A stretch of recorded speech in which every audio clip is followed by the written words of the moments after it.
Ahí está. Bueno, chicos, los que están conectados, bienvenidos. ¿Cómo les va? Mi nombre es Mayra y soy actual secretaria de Finanzas del Centro de Estudiantes Franja Morada. En el día de hoy le traemos esta clase de Derecho Comercial 1 a cargo del doctor Aceves, que es profesor de la cátedra A. Esperamos que evacuen sus dudas, que aprovechen esta clase y va a quedar grabada y va a estar subida a nuestro canal de YouTube. Cualquier cosa que la quieran rever va a estar ahí, creemos que para esta noche. Así que cualquier cosa, a disposición por las redes sociales y doctor, lo dejo en su clase. Yo estoy acá por cualquier cosa, me habla y estoy. Bien, perfecto. Bueno, buenas tardes. La inquietud que me transfirió la agrupación Franja Morada, que para mí es una alegría poder ayudar y poder colaborar, ¿no es cierto?, con cualquier ángulo de estudio, es hacer los puntos fundamentales o principales de la materia comercial 1. Lo primero que vamos a señalar, un segundo, voy a arreglar mi cámara, un segundito.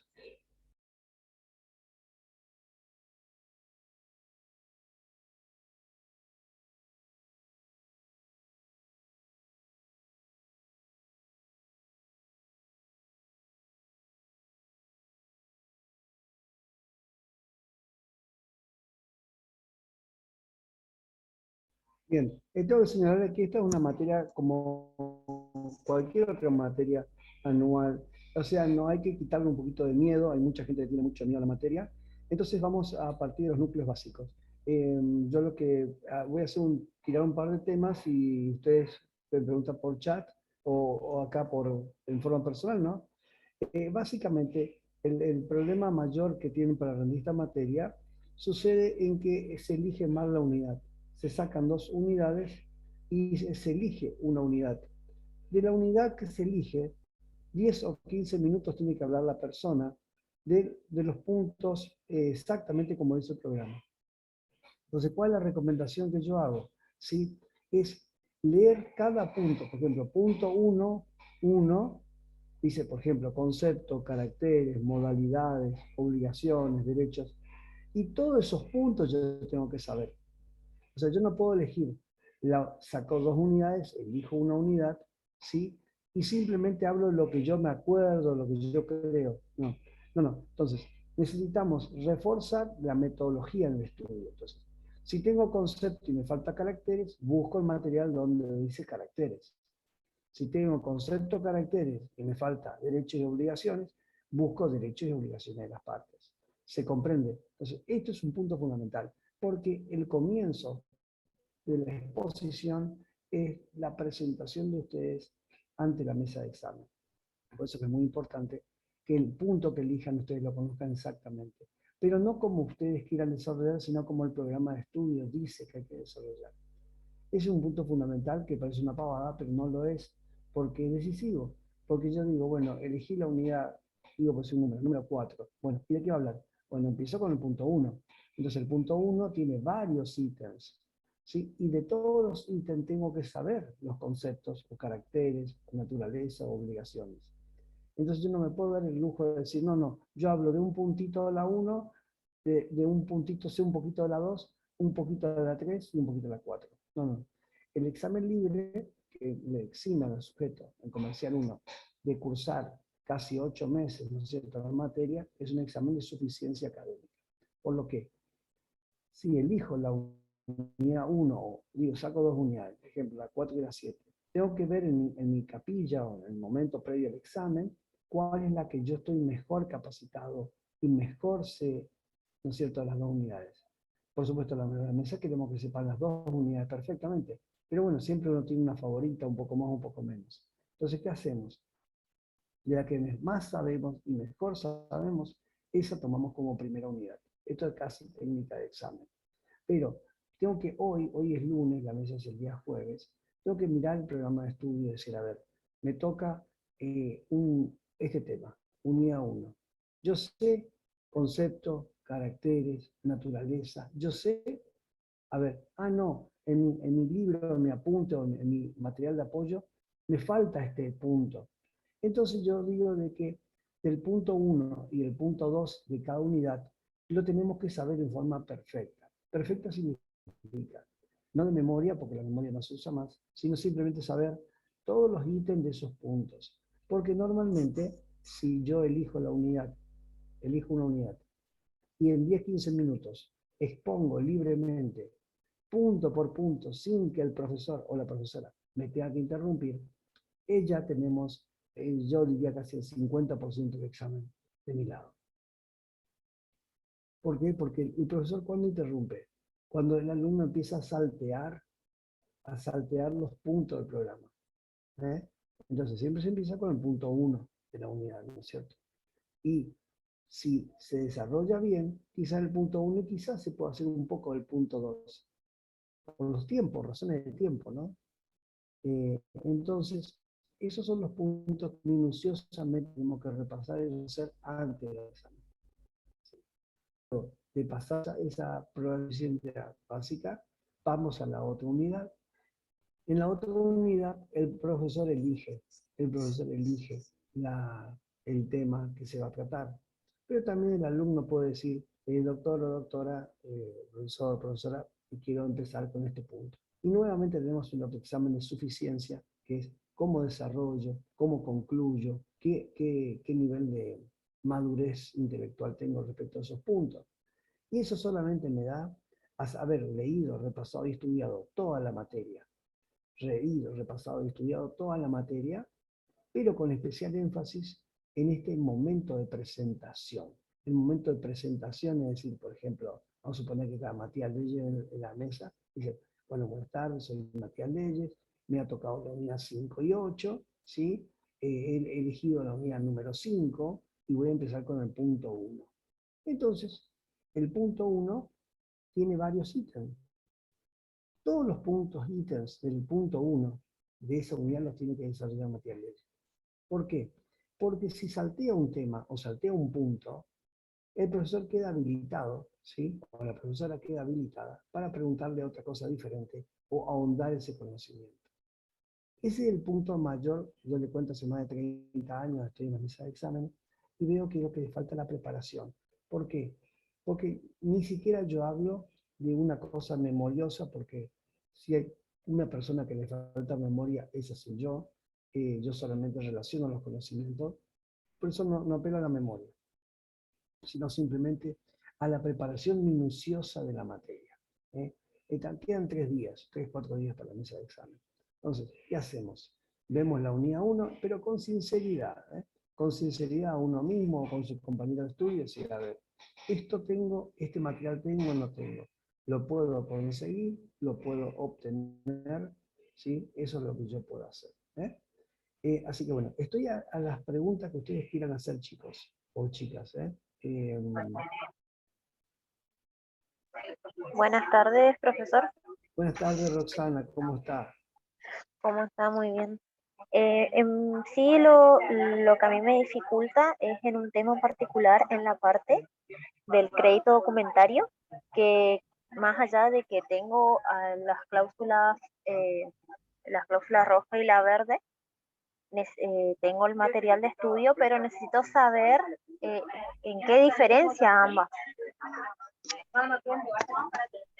Bien, bien, muy bien.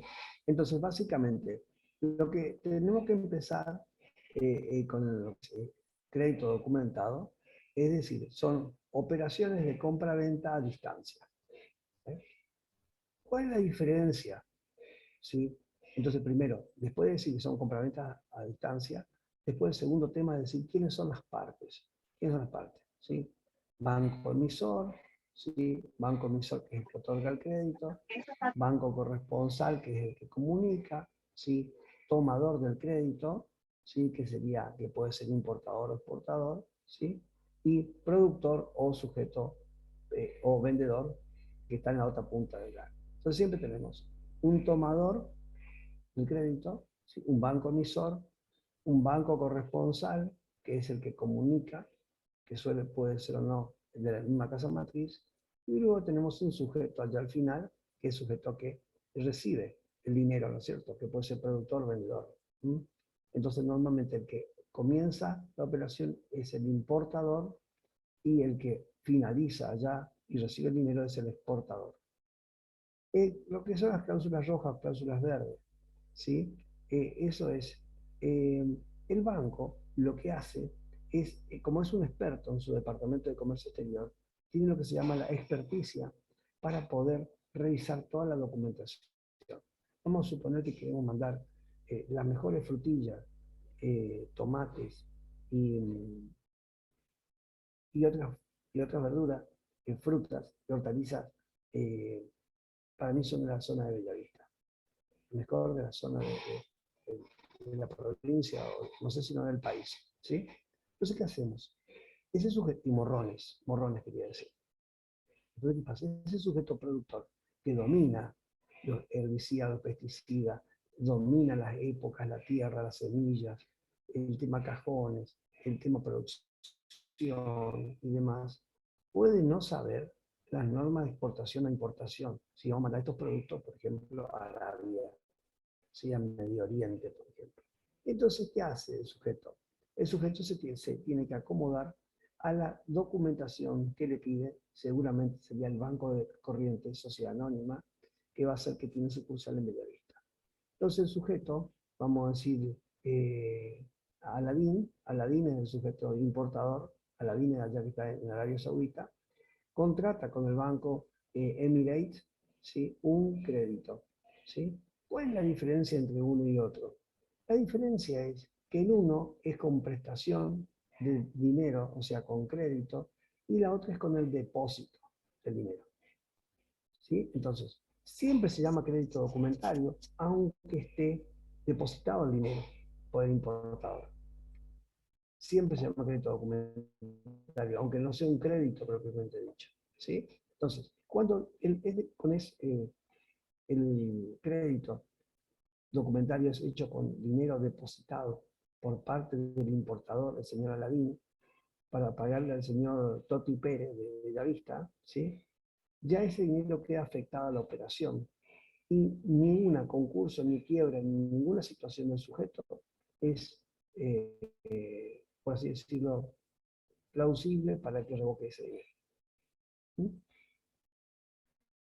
Entonces las cláusulas verdes, cláusulas rojas, van a referir a la posibilidad, ¿sí? De recibir adelantos de dinero por parte del sujeto exportador, o sea, el señor Toti Pérez de Bellavista. Y la cláusula rojo-verde también va a referir también a la documentación y los permisos que se otorgan en la misma, siendo la con cláusula roja la más estricta y siendo la con cláusula verde la menos estricta. En realidad le quiero comentar que debe haber por lo menos 12 o 14 clases de crédito documentario, ¿sí? No son estas dos solamente. Esto se estudia todo con las normas, ¿no es cierto?, internacionales, ¿sí? Y entonces todos los días van surgiendo nuevas normativas de este tipo.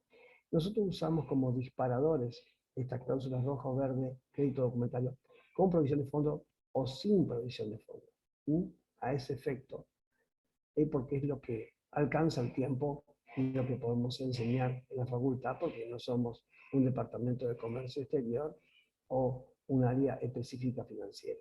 ¿Sí? No sé si quedó claro, Roxana. Sería que en uno, en la parte de la cláusula roja, está lo que es el pago anticipado. Y en la cláusula verde vendría a ser cuando se da un certificado de depósito.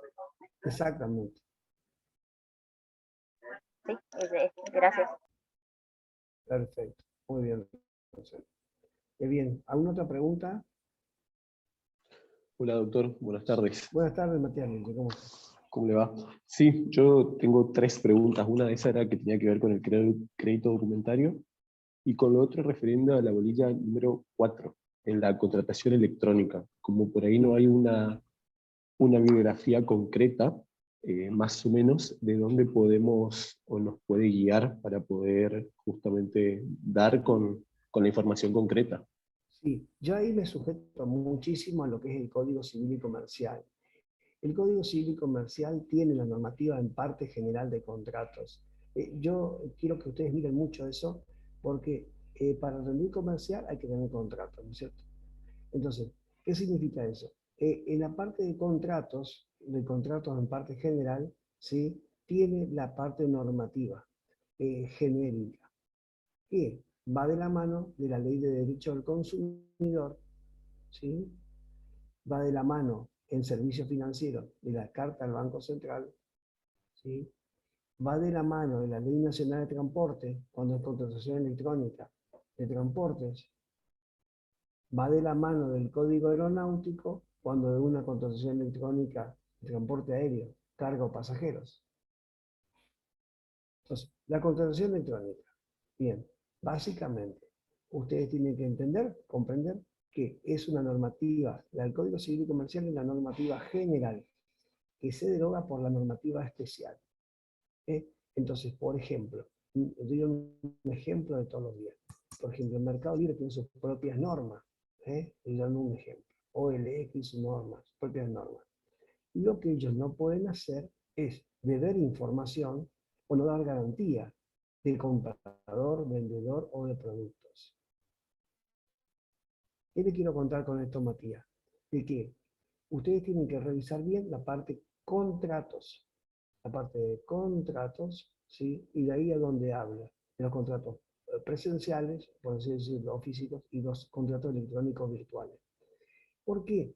Pero siempre con una visión de norma general, ¿sí? Es como que usted dice, tengo el mapa de Argentina general. No, pero yo quiero hablar de la provincia del Chaco. Bueno, ese es un mapa específico. Entonces, ¿qué vamos? En la contratación electrónica para operaciones bancarias, por ejemplo, ¿sí?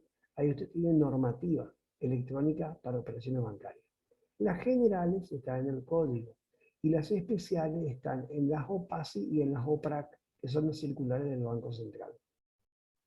Es muy difícil que un estudiante tenga acceso, pero sí está bueno en la conversación decir, bueno, la norma, por ejemplo, tengo un problema de contratación electrónica con el banco, ¿sí? Y, bueno, ¿qué recurro? Recurro primero a la defensa del consumidor, ¿sí? Veo lo que es el Banco Central, usuario financiero, que es todo una pestaña del mapa del sitio Banco Central, ¿sí? Pero además, tengo que revisar minuciosamente las OPASI y las OPRAC, que son las operaciones activas y las operaciones pasivas que el Banco Central regula, ¿sí? Eso hasta a veces los mismos bancarios las conocen, claro, por eso no hay un profesor en Argentina, por lo menos a nivel grado, que le pida una OPASI o una OPRAC, pero sí es interesante saberlo como estudiante y decir, bueno, y esta normativa, ¿qué dificultad tiene? Bueno, habría que verificar cómo aplica los PAS y los PRAC. Lógicamente, por así decirlo, así como la Constitución Nacional es la base del sistema constitucional, ¿sí? La Carta o Estatuto Orgánico del Banco Central es la constitución, por así decirlo, financiera del país. Entonces, ninguna operación electrónica bancaria puede violar la Carta Orgánica del Banco Central de la República Argentina. Le estoy dando tips para rebuscarse, no sería para, sino para remitirse en el caso concreto. Entonces, si yo fuera Matías Leyes, estaría leyendo el código, la letra del código, ¿sí? En la parte general de contratos. Y en la parte que dice contratación electrónica, o a veces dice electrónica o a distancia. ¿Qué otra pregunta, Matías Leyes? Sí, doctor, muchas gracias.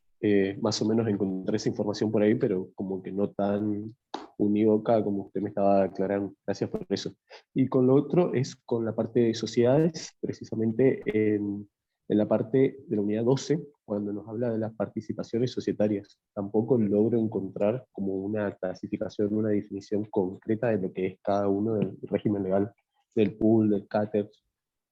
Ah, bien, sí. Sí, de eso hay bibliografía, pero medio especializada. En lo que son las participaciones societarias, tiene que usar mucho énfasis, ¿saben qué? En la ley de competencia, en la ley 27442. Ve la ley de competencia, ley 27442. Porque ahí habla de los regímenes de participaciones recíprocas autorizadas por la ley nacional.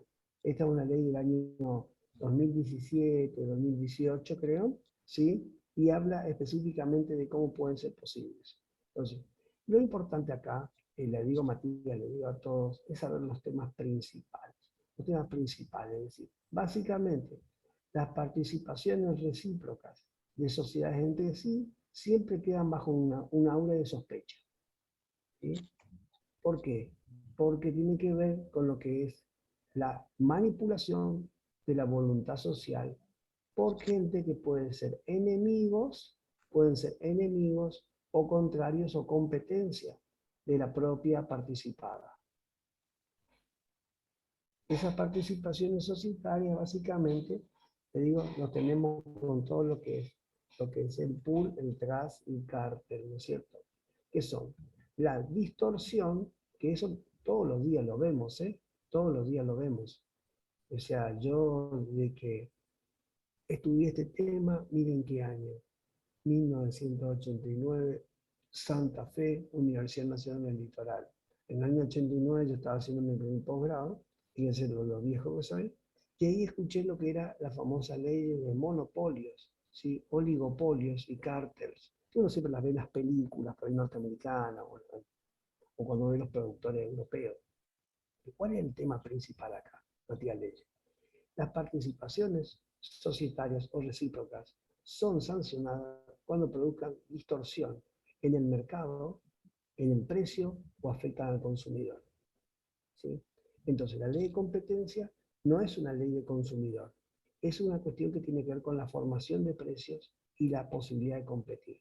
Entonces, para que se entienda un poco mejor, para no ser tan académico, es, por ejemplo, a mí me gusta ver boxeo o MMA, por ejemplo. Entonces uno dice, ¿y por qué hay categorías? ¿Por qué, no es cierto, hasta 50 kilos, hasta 60 kilos, ¿sí?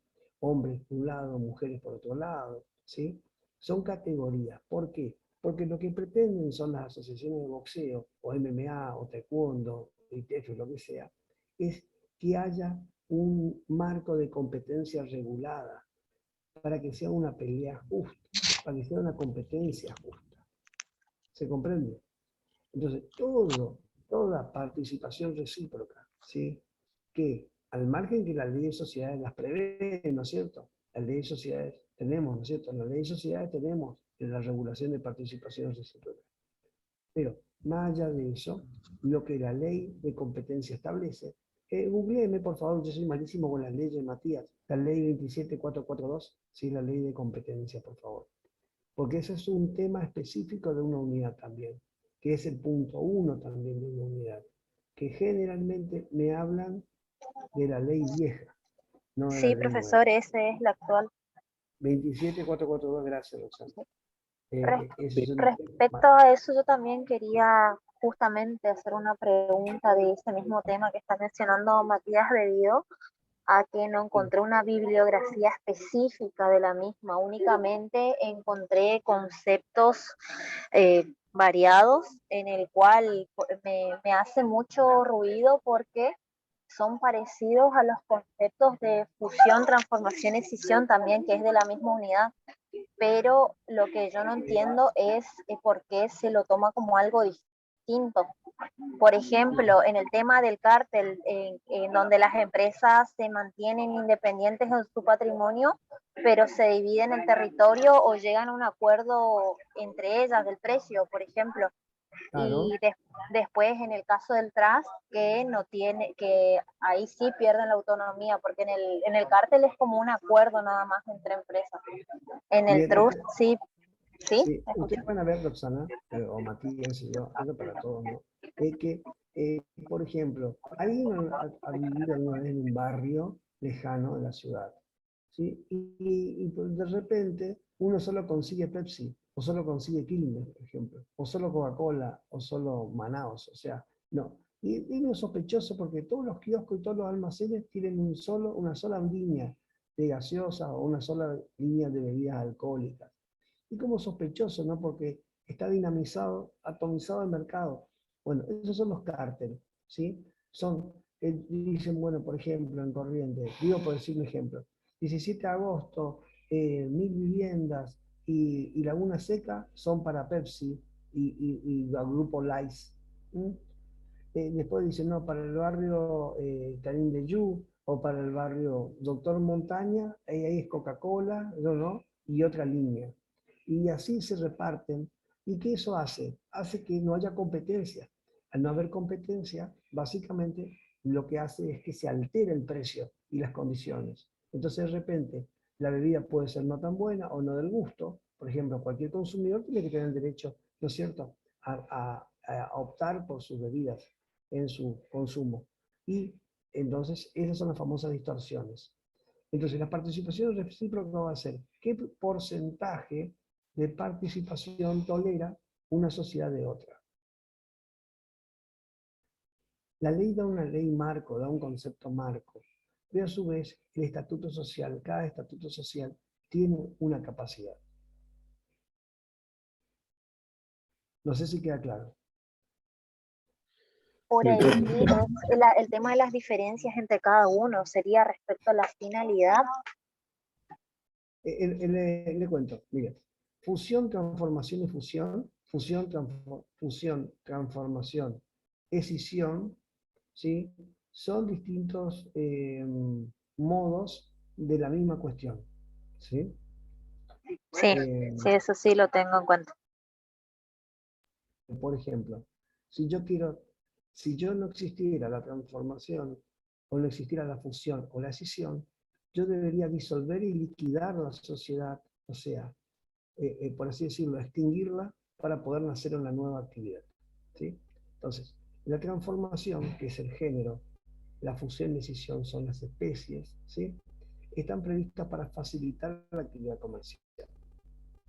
Muy bien, hasta ahí vamos bien.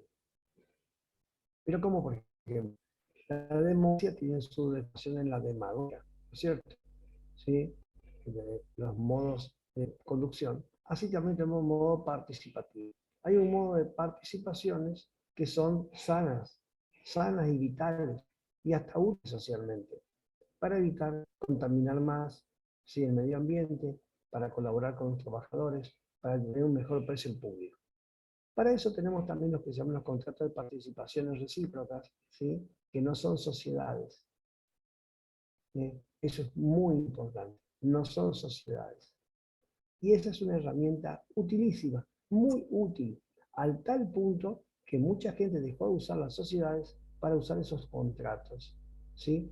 Porque ¿qué hacen? Conservan la identidad de la empresa y no están unidos en su quit ni en su quit, ¿sí? Entonces, eso es muy importante. Entonces, volviendo al tema principal. Sí, doctor, ahí ya que tocó ese tema, es que tengo una duda con respecto a eso. Me hacía ruido porque justamente en los contratos asociativos, en las uniones transitorias, o mejor dicho, en las agrupaciones de colaboración, podemos encontrar, por ejemplo, a diferentes supermercados que se unen para adquirir ciertos productos, cada uno, claramente sin mezclar su patrimonio y con su will y con toda la responsabilidad de la persona jurídica que le corresponde, pero me hacía ruido que en ese caso no sea una contravención a la ley de este punto que estábamos hablando. Pero yo no sé si la diferencia radica porque uno aplica para sociedades y el otro directamente por esta diferencia en contratos asociativos. No sé si me logro expresar bien. Matías, es una línea fina y delicada de la transgresión de esta ley. Por eso justamente son lo que se llaman los crímenes white collar o cuello blanco, ¿no es cierto? Porque de repente vamos a suponer que todos los supermercados de Corrientes Capital se ponen de acuerdo en hacer una sola compra, ¿sí?, de un producto. Digo, por decir, harina, azúcar, ¿sí?, aceite. Imagínense esa compra, es una compra multimillonaria. Entonces, ¿qué pasa? Ahí es donde, si la distorsión del producto y del precio es tan alta como para que los almacenes y despensas cierren todos, ahí se produce la violación de la ley. ¿Me sigue? O sea, es una diferencia muy finita, yo le diría que es casi ética, por así decirlo, y de ojo del funcionario público. Porque, hablando en términos capitalistas, la cuestión viene así. El consumidor es un tiburón y el vendedor es otro tiburón. O sea, el consumidor que quiere, quiere llevarse el celular Apple, ¿sí? De $1.700 a 1.000. Y el vendedor que lo compró a 800 lo quiere vender a 2.000 o a 3.000. O sea, es un concurso de tiburones, ¿sí?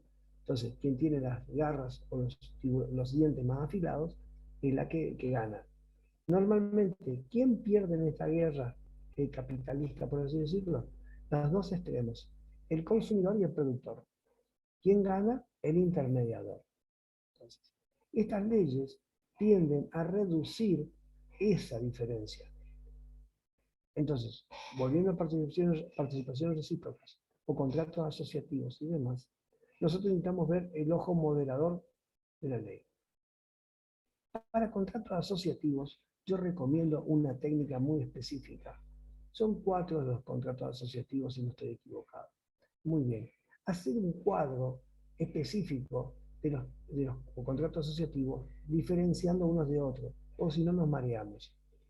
Generalmente en el artículo 1 de cada contrato tiene el concepto específico para qué sirve el contrato.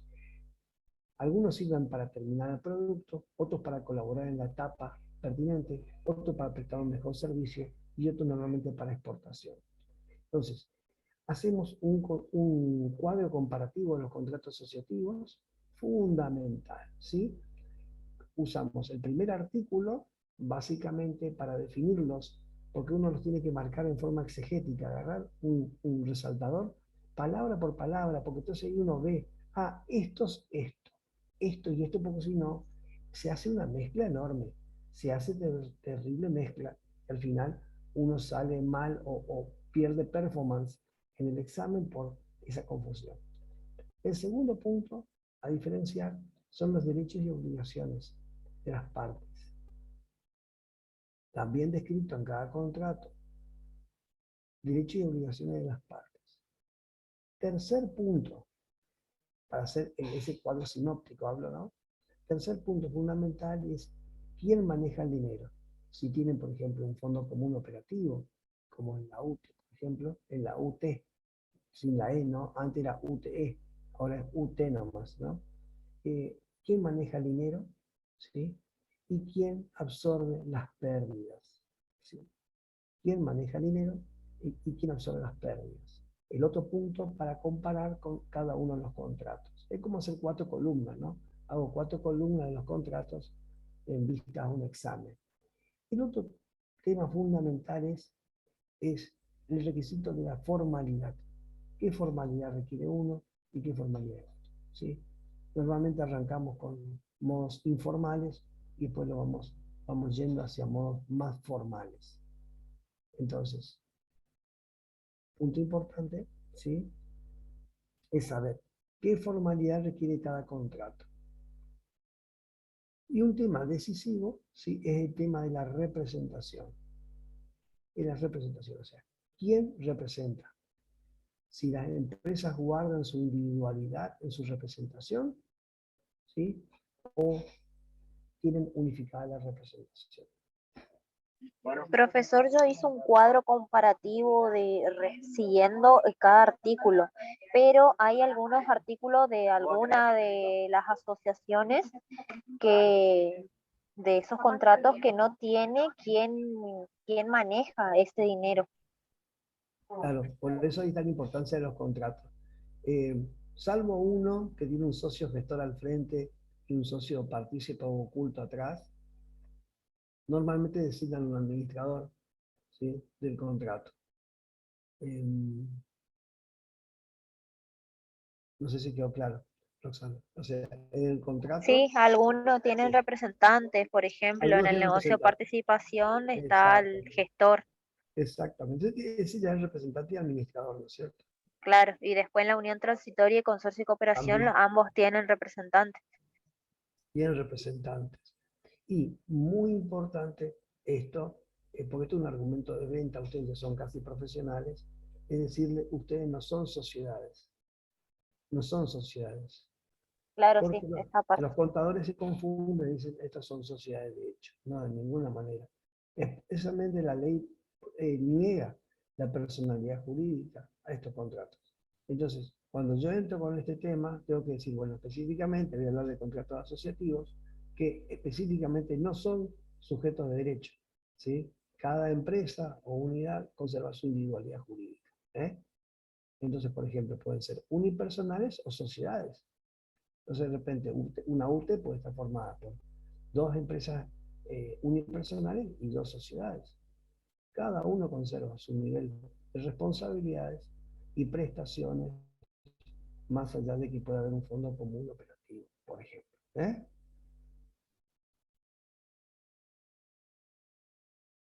Entonces, insisto nuevamente, porque esta es una clase de apoyo, por supuesto, no es suficiente para mostrar todo lo que uno quiere mostrar, pero sí, yo insistí, sería bueno, este tipo de técnica de examen, armando un speech de cada punto 1 y 2, o sea, como un mini resumen, por así decirlo, ¿sí? Eso no quita que se estudie todo el programa, toda la materia, pero sí decir, bueno, de acá al jueves hago punto 1, la unidad 1. Y escribo. Digo, entonces, ¿qué pasa? Cuando ingreso a la mesa de examen, ese momento de nervio, momento de estrés, que se vive toda la vida, ¿no es cierto? Esto es una preparación para la vida, lo que es el desarrollo del estrés, lo amortizamos recordando que ya tenemos nosotros nuestras propias notas, apunten a lo que quiero llamar porque ya muy informal, las propias notas de todo esto. Muy importante en temas sociedades, por ejemplo, la ley de sociedades. La ley de sociedades, ¿sí? Clases de intervención, por ejemplo, una pregunta que se hace siempre, clases de intervención, ¿sí? Entonces, ¿y cómo funciona? ¿Con qué garantías? ¿Sí? Y después, en las sociedades con domicilio en el extranjero, también, ¿sí? Acuérdense que las sociedades no son constituidas en el extranjero, solo tienen, porque no tienen nacionalidad. Ahí se pregunta la teoría, la doctrina de Bernardo de Irigoyen, que es muy importante. Las sociedades no tienen nacionalidad, solo tienen domicilio en el extranjero. ¿Mm? ¿Está claro? ¿Mm? Eso es muy importante conceptualizar, porque por ahí uno escucha a una persona con importancia o aire de importancia y dice, la sociedad extranjera. No existe en Argentina sociedad extranjera. Existen sociedades con domicilio en el extranjero. Porque si uno le damos nacionalidad, va a ser de competencia originaria de la Corte Suprema de Justicia y en caso que tengan un problema van a poder convocar sus Fuerzas Armadas y de Seguridad, ¿sí? Para defender su patrimonio. Doctor, ahí en ese caso sería que las sociedades tienen domicilio o tienen acto de constitución en el extranjero. Eso es básicamente, son los distintos casos, ¿no?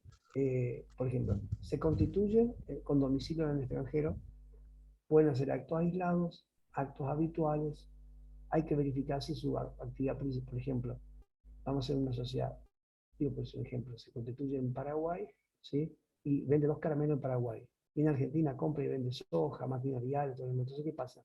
Se la considera como de domicilio habitual acá en Argentina, porque sus actos no son aislados, son habituales.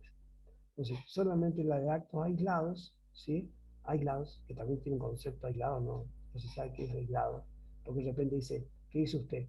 Hice una sola compra. ¿Qué compró? 100.000 carpas para llevar al planeta Marte con SpaceX. Ah, bueno, es una compra, pero es muy importante. ¿Se entiende la idea cuál es? El acto aislado, sí, tiene que ver con eso, ¿sí? Que por la naturaleza la prestación. ¿Mm? Bueno, vamos finalizando. Díganme alguna cosita más que tengan de duda. Insisto con esa preparación de los puntos 1 y 2 en resúmenes personales, notas, que tienen que ser lo más autosuficientes, por supuesto, para que los nervios, ¿no? El estrés que siempre fue una mala pasada, no sea ese caso para ustedes.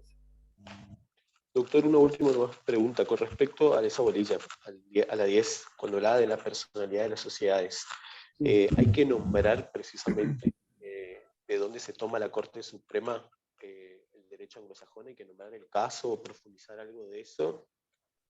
No. La personalidad, acá hay dos temas que son diferentes y se suelen confundir. Una es la naturaleza jurídica de la personalidad y otra es la naturaleza jurídica del contrato social. Son dos cosas diferentes. Entonces, esto es todo teoría general, no tomamos casos particulares de la Corte, entonces son teorías generales, ¿eh? Teorías generales. Por lo menos a mi criterio, hay varias personas en la mesa de examen, ¿no es cierto? Todos profesores muy calificados, pero es todo esto teoría general. Recuerden, por ejemplo, la teoría general de la representación. La teoría general de la representación es la que no determina si usted es comitente, comisionista, mandante, mandatario, bla, bla, bla, bla, bla. Bueno, hay una teoría general de la personalidad, ¿sí? La teoría general de la personalidad, en la cual dicen si la persona, el sujeto es persona física o persona jurídica. Si es persona jurídica o de existencia ideal o, sí, o no visible, ¿sí? Ahí entran a jugar las teorías. Entonces, un grupo teórico es teorías de la personalidad. Y otro grupo teórico es teoría de la naturaleza jurídica del contrato social. Son dos cosas diferentes. ¿Mm? Son dos cosas diferentes. Así que, bueno, la bibliografía a utilizar, bueno, yo insisto mucho con la parte normativa, donde hay leyes, sociedades, sociedades, donde hay seguro, seguro. Artículo muy importante en seguro, el artículo 567, todo lo que es reticencia y falsa declaración. ¿Eh? Todo es importante, toda la ley, perdón. Pero siempre yo insisto con las cosas que se van quedando a la gente. El artículo 1, que es el concepto, y el artículo 5, 6, 7, que es la descripción de las distintas situaciones dadas por la reticencia y la falsa declaración. Bueno, ¿alguna pregunta, chicos? Y una última preguntita. Doctor, ¿el monto mínimo de la sociedad anónima sigue siendo de 100.000 pesos? ¿Eso no se No, modificó? no, no, no. El monto de las sociedades lo van regulando, ya no creo, no, creo que solamente debe quedar la sociedad por acciones simplificadas, la SAS, nomás con ese monto que son 2 salarios mínimos vital y móvil, pero la SA, ese monto, ustedes no se enganchen en eso porque en cada provincia tiene un concepto distinto. ¿Eh? En Corrientes es mucho más alto. Estaba la SRL, creo que estaban 140.000 pesos, y la SA debe estar, por lo menos, mucho más. No me quiero decir un monto, pero ustedes tienen que ver que cada provincia regula su valor, ¿no? Muy bien. Profesor, si el miércoles va a hablar del seguro de retiro y de caución, lo sigo el miércoles nomás y no lo hago la pregunta. Bueno, perfecto. Sí, sí, sí. El miércoles hablamos. El miércoles hacemos en el curso regular, hacemos un repaso general. Nosotros siempre los invitamos a todos, ¿sí?, a participar. Yo justamente, hay una Sí, cosa que es importante destacar. Mi papá fue bancario y mi mamá maestra. Y yo, gracias a la movilidad social que permite una universidad pública y gratuita, ¿sí?, y nacional, es que yo pude ser profesional y alcanzar muchos más niveles de todo tipo. Entonces, ¿qué quiero decir? Las clases no pueden ser secretas ni reservadas. Así que están invitadísimos en forma permanente a mis clases de 7 a 10 y media de la mañana, ¿no es claro. cierto?, todos los miércoles. Se lo puedo dar por privado y se conectan y participan y todo lo demás. Por ejemplo, Roxana Florentín, por ejemplo, es una alumna que viene desde marzo, viene a mi curso de alumna oyente y hasta participado en clases y todo. Así que eso está abierto, porque yo creo que justamente la democracia se fortalece con actos de humildad permanente. Entonces los actos de humildad permanente es considerarnos que todos estamos en un tránsito, en esta vida estamos en el tránsito de la educación, ¿sí? Y todos nos ayudamos a todos. Todos sabemos todo. Todos sabemos un poquito y todos podemos ayudar un poquito. Entonces no hay que pararse arriba de los pedales, a mí que me gusta andar en bicicleta, pararse arriba de los pedales por un momento histórico, preciso, y abusar del poder.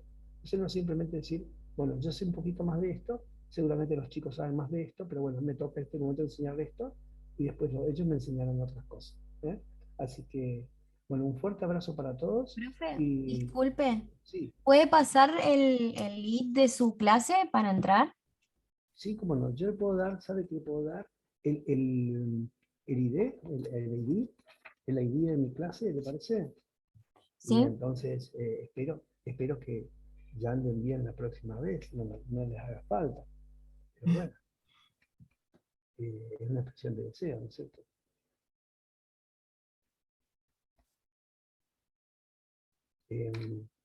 Ese es mi ID Bueno, ¿no es muchas cierto? gracias, doctor. No, por favor. Yo quizás este jueves no esté en la mesa, o sea, o llegue un poco más tarde a la mesa por temas de salud, temas médicos nada más, pero de consultas, ¿no?